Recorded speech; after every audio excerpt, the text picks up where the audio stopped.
ওদের যে আপা, এই আপা আমাদেরকে গণভবনে আমাদেরকে ঢাকায় অফার করতো, আমাদেরকে তুলে নিয়ে গিয়ে অফার করতো যে বিদেশে আমাদেরকে সেটেল করে দিবে, আমাদের যা লাগবে তাই দিবে, আমাদের পরিবারকে সেটেল করে দিবে।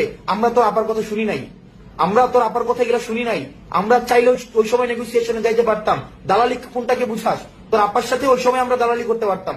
তোর আপার সাথে যারা ন্যূনতম যাদের গণতান্ত্রিক আমি না, যারা ফেসিবাদের পক্ষের, তাদের সাথে তারা ভদ্রতা পর্যন্ত ডিজার্ভ করে না, কোন ধরনের ভদ্রতা পর্যন্ত ডিজার্ভ করে না, কোন ভদ্রতাও না।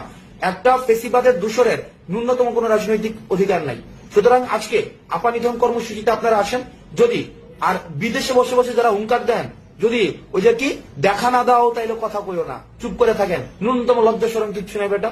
বিদেশে বসে বসে ইয়া করছিস, সাদ্দাম বলিয়াতে বলতি না যে একদিন যাবে, 2 দিন যাবে, 3 দিন যাবে, সবকিছু মনে রাখা হবে। ওই বিদেশিকে পালায় মনে রাখছিস বেটা, দেশে থেকে ফেস করতি। আমরা জানি তো, যখনই জানছিস যে ইয়া পতন হবে, এর আগে পালাই গেছিস। তোরা তো আন্দোলন ফিক্স করতে পুলিশের সাথে সমঝোতা করে, পুলিশকে আগে ফোন দিয়ে সমঝোতা করতে যে আন্দোলন পুলিশ কোন জায়গায় থাকবে, তোরা কোন জায়গায় থাকবে। আমরা এগুলো জানি না, আমরা এগুলো পরে আমরা প্রত্যেকটা পোর্টফোলিও আমরা বের করেছি যে আন্দোলন আওয়ামী লীগের সময় যে আন্দোলন হতো, ওরা পুলিশের সাথে বসে বসে আন্দোলনের গতিপথ নির্ধারণ করত।